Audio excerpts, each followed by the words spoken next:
বিসমিল্লাহির রহমানির রহিম।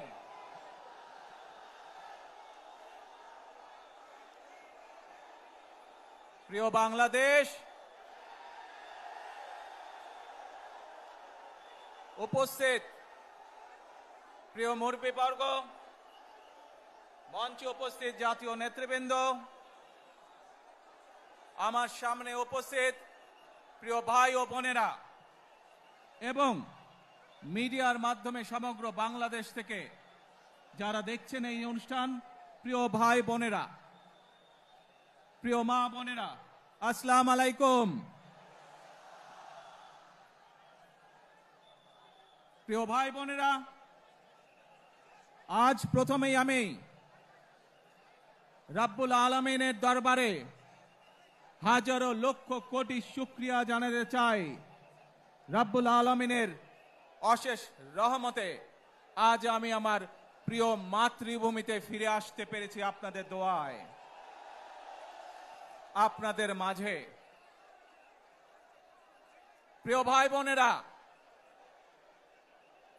আমাদের এই প্রিয় মাতৃভূমি 1971 সালে লাখো শহীদের রক্তের বিনিময়ে অর্জিত হয়েছিল। ঠিক একইভাবে 75-এ আবার 7ই নভেম্বর আধিপত্যবাদীদের হাত থেকে রক্ষার জন্য সেদিন সিপাহী জনতার বিপ্লবের মাধ্যমে আধিপত্যবাদের হাত থেকে দেশকে রক্ষা করা হয়েছিল। একইভাবে পরবর্তীতে 90-এ স্বৈরাচারের বিরুদ্ধে এদেশের জনগণ, এদেশের খেটে খাওয়া মানুষ তাদের গণতান্ত্রিক অধিকারকে ছিনিয়ে এনেছিল। কিন্তু তারপরেও ষড়যন্ত্রকারীদের ষড়যন্ত্র থেমে থাকেনি। আমরা তারপর দেখেছি 2024 সালে, 71 সালে এই দেশের মানুষ যেমন স্বাধীনতা অর্জন করেছিল, 2024 সালে এদেশের ছাত্র জনতা সহ সর্বস্তরের মানুষ, কৃষক, শ্রমিক, গৃহবধূ, নারী, পুরুষ, মাদ্রাসার ছাত্র সহ দলমত নির্বিশেষে, শ্রেণী পেশা নির্বিশেষে সকল মানুষ সেদিন 2024 সালের 5ই আগস্ট এই দেশের স্বাধীনতা এবং সার্বভৌমত্বকে রক্ষা করেছিল। প্রিয় ভাই বোনেরা, আজ বাংলাদেশের মানুষ কথা বলার অধিকার ফিরে পেতে চায়, তারা তাদের গণতান্ত্রিক অধিকার ফিরে পেতে চায়। বাংলাদেশের মানুষ চায় তারা তাদের যোগ্যতা অনুযায়ী ন্যায্য অধিকার পাবে। প্রিয় ভাই বোনেরা, আজ আমাদের সময় এসেছে সকলে মিলে দেশ গড়ার। এই দেশে যেমন পাহাড়ের মানুষ আছে, এই দেশে একইভাবে সমতলের মানুষ আছে। এই দেশে মুসলমান, বৌদ্ধ, খ্রিস্টান, হিন্দু সহ বিভিন্ন ধর্মের মানুষ বসবাস করে। আমরা চাই সকলে মিলে এমন একটি বাংলাদেশ গড়ে তুলব আমরা, যেই বাংলাদেশের স্বপ্ন একজন মা দেখেন, অর্থাৎ একটি নিরাপদ বাংলাদেশ আমরা গড়ে তুলতে চাই। যে বাংলাদেশে একজন নারী, একজন পুরুষ, একজন শিশু যেই হোক না কেন, নিরাপদে ঘর থেকে বের হলে নিরাপদে ইনশাআল্লাহ ঘরে আবার ফিরে আসতে পারে। প্রিয় ভাই বোনেরা, এই দেশের জনসংখ্যার অর্ধেক নারী, 4 কোটিরও বেশি তরুণ প্রজন্মের সদস্য, 5 কোটির মতন শিশু, 40 লক্ষের মতন প্রতিবন্ধী মানুষ রয়েছেন, কয়েক কোটি কৃষক, শ্রমিক রয়েছেন। এই মানুষগুলোর একটি প্রত্যাশা আছে এই রাষ্ট্রের কাছে, এই মানুষগুলোর একটি আকাঙ্ক্ষা আছে এই দেশের কাছে। আজ আমরা সকলে যদি ঐক্যবদ্ধ হই, আজ আমরা যদি সকলে প্রতিজ্ঞাবদ্ধ হই, তাহলে আমরা এই লক্ষ কোটি মানুষের সেই প্রত্যাশাগুলো পূরণ করতে পারি ইনশাআল্লাহ। প্রিয় ভাই বোনেরা, ৭১ সালে আমাদের শহীদরা নিজের জীবন উৎসর্গ করেছিলেন এই রকম একটি বাংলাদেশ গঠনের জন্য। বিগত 15 বছর স্বৈরাচারের বিরুদ্ধে শত শত হাজারো গুম খুনের শিকার হয়েছে শুধু রাজনৈতিক দলের সদস্য নয়, নিরীহ মানুষের প্রতিবাদ করতে গিয়ে অত্যাচার নির্যাতনের শিকার হয়েছে, জীবন দিয়েছে। 2024 সাল মাত্র সেদিনের ঘটনা। কিভাবে আমরা দেখেছি আমাদের তরুণ প্রজন্মের সদস্যরা কিভাবে নিজের জীবন উৎসর্গ করেছে দেশের এই স্বাধীনতা এবং সার্বভৌমত্বকে রক্ষা করার জন্য।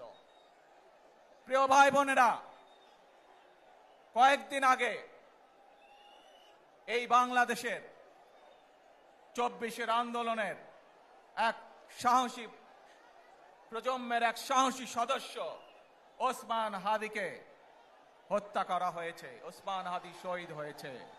প্রিয় ভাই বোনেরা, ওসমান হাদি চেয়েছিল এই দেশের মানুষের জন্য গণতন্ত্র প্রতিষ্ঠিত হোক, এই দেশের মানুষের গণতান্ত্রিক অধিকার প্রতিষ্ঠিত হোক, এই দেশের মানুষ তাদের গণতান্ত্রিক এবং অর্থনৈতিক অধিকার ফিরে পাক। আজ 24-এর আন্দোলনে যারা শহীদ হয়েছেন, ওসমান হাদি সহ ৭১-এ যারা শহীদ হয়েছেন, বিগত স্বৈরাচারের সময় বিভিন্নভাবে খুন গুমের শিকার হয়েছেন, এই মানুষগুলোর রক্তের ঋণ যদি শোধ করতে হয়, আসুন আমরা আমাদের সেই প্রত্যাশিত বাংলাদেশ গড়ে তুলব, যেখানে আমরা সকলে মিলে কাজ করব, যেখানে আমরা সকলে মিলে আমাদের প্রত্যাশিত বাংলাদেশকে গড়ে তুলব। প্রিয় ভাই বোনেরা, বিভিন্ন আধিপত্যবাদ শক্তির গুপ্তচরেরা বিভিন্নভাবে ষড়যন্ত্রে এখনই লিপ্ত রয়েছে। আমাদেরকে ধৈর্যশীল হতে হবে, আমাদেরকে ধৈর্য ধারণ করতে হবে। বিশেষ করে তরুণ প্রজন্মের যে সদস্যরা আছেন, আপনারাই আগামী দিন দেশকে নেতৃত্ব দিবেন, দেশকে গড়ে তুলবেন। এই দায়িত্ব তরুণ প্রজন্মের সদস্যদেরকে আজ গ্রহণ করতে হবে, যাতে করে এই দেশকে আমরা সুন্দরভাবে গড়ে তুলতে পারি। শক্ত ভিত্তির উপরে, গণতান্ত্রিক ভিত্তি, শক্তিশালী অর্থনৈতিক ভিত্তির উপরে যাতে এই দেশকে আমরা গড়ে তুলতে পারি। প্রিয় ভাই বোনেরা, আমার সাথে আজকে মঞ্চে এখানে বহু জাতীয় নেতৃবৃন্দ বসে আছেন। আসুন আজকে আমরা দুহাত তুলে আল্লাহর দরবারে দোয়া করে আল্লাহর রহমত আমরা চাই। যে সকল জাতীয় নেতৃবৃন্দ এই মঞ্চে আছেন, মঞ্চের বাইরে যে সকল জাতীয় আরো নেতৃবৃন্দ আছেন, আমরা সকলে মিলে এই দেশকে নেতৃত্ব দিয়ে আমাদের বাংলাদেশের জনগণের প্রত্যাশিত সেই বাংলাদেশকে আমরা গড়ে তুলতে চাই। আমাদেরকে যে কোনো মূল্যে আমাদেরকে এই দেশের শান্তি শৃঙ্খলা রক্ষা করতে হবে। যে কোনো উস্কানির মুখে আমাদেরকে ধীর শান্ত থাকতে হবে। প্রিয় ভাই বোনেরা, আমরা দেশের শান্তি চাই, আমরা দেশের শান্তি চাই, আমরা দেশের শান্তি চাই।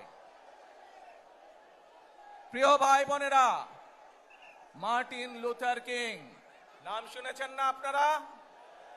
নাম শুনেছেন তো আপনারা? মার্টিন লুথার কিং, তার একটি বিখ্যাত ডায়লগ আছে, আই হ্যাভ এ ড্রিম। আজ এই বাংলাদেশের মাটিতে দাঁড়িয়ে আপনাদের সকলের সামনে আমি বলতে চাই, বাংলাদেশ জাতীয়তাবাদী দলের একজন সদস্য হিসাবে আপনাদের সামনে আমি বলতে চাই, I have a plan for the people of my country, for my country. আজ এই পরিকল্পনা দেশের মানুষের স্বার্থে, দেশের উন্নয়নের জন্য, দেশের মানুষের ভাগ্যের পরিবর্তনের জন্য যদি সেই প্ল্যান, সেই কার্যক্রম, সেই পরিকল্পনাকে বাস্তবায়ন করতে হয়, প্রিয় ভাই বোনেরা, এই জনসমুদ্রে যত মানুষ উপস্থিত আছেন, এই সারা বাংলাদেশে গণতন্ত্রের শক্তি যত মানুষ উপস্থিত আছেন, প্রত্যেকটি মানুষের সহযোগিতা আমার লাগবে। প্রত্যেকটি মানুষের সহযোগিতা আমাদের লাগবে। আপনারা যদি আমাদের পাশে থাকেন, আপনারা যদি আমাদেরকে সহযোগিতা করেন, ইনশাআল্লাহ আমরা আই হ্যাভ এ প্ল্যান বাস্তবায়ন করতে সক্ষম হব। আসুন আমরা আল্লাহ রব্বুল আলামিনের দরবারে হাত তুলে প্রার্থনা করি, আমরা যেন, হে রব্বুল আলামিন, হে একমাত্র মালিক, হে একমাত্র পরওয়ারদিগার, হে একমাত্র রহমত দানকারী, হে একমাত্র সাহায্যকারী, আজ আপনি যদি আমাদেরকে রহমত দেন, তাহলে আমরা এই দেশের মানুষ কঠোর পরিশ্রম করার মাধ্যমে আমাদের প্রত্যাশিত বাংলাদেশকে গড়ে তুলতে পারবো। আজ যদি আল্লাহর রহমত এই দেশ এবং এই দেশের মানুষের পক্ষে থাকে, আল্লাহর সাহায্য, আল্লাহর দয়া এই দেশের মানুষের উপরে, এই দেশের উপরে থাকে, ইনশাআল্লাহ আমরা আমাদের প্রত্যাশিত বাংলাদেশ গড়ে তুলতে সক্ষম হব। প্রিয় ভাই বোনেরা, আজ আসুন আমরা সকলে মিলে প্রতিজ্ঞা করি, যে ইনশাআল্লাহ আগামী দিনে দেশ পরিচালনার দায়িত্বে যারা আসবে, আমরা সকলে নবী করিম সাল্লাল্লাহু আলাইহি সাল্লামের যে ন্যায়পরায়ণতা, সেই ন্যায়পরায়ণতার আলোকে আমরা দেশ পরিচালনার সর্বোচ্চ চেষ্টা করব। প্রিয় ভাই বোনেরা, আজ আপনারা জানেন, এখান থেকে আমি আমার মা দেশনেত্রী খালেদা জিয়ার কাছে যাব। এই একটি মানুষ, যে মানুষটি এই দেশের মাটি, এই দেশের মানুষকে নিজের জীবনের থেকেও বেশি ভালোবেসেছেন। তার সাথে কি হয়েছে আপনারা প্রত্যেকটি মানুষ সে সম্পর্কে অবগত আছেন। সন্তান হিসাবে আপনাদের কাছে আমি চাইবো, আজ আল্লাহর দরবারে আপনারা দোয়া করবেন, যাতে আল্লাহ ওনাকে তৌফিক দেন, উনি যাতে সুস্থ হতে পারেন। প্রিয় ভাই বোনরা, সন্তান হিসাবে আমার মন আমার মায়ের বিছানার পাশে পড়ে আছে সেই হাসপাতালের ঘরে, কিন্তু সেই মানুষটি যাদের জন্য জীবনকে উৎসর্গ করেছে, অর্থাৎ আপনারা এই মানুষগুলোকে, যাদের জন্য দেশনেত্রী খালেদা জিয়া জীবন উৎসর্গ করেছেন, নিজের জীবন, সেই মানুষগুলোকে আমি কোনোভাবেই ফেলে যেতে পারি না। এবং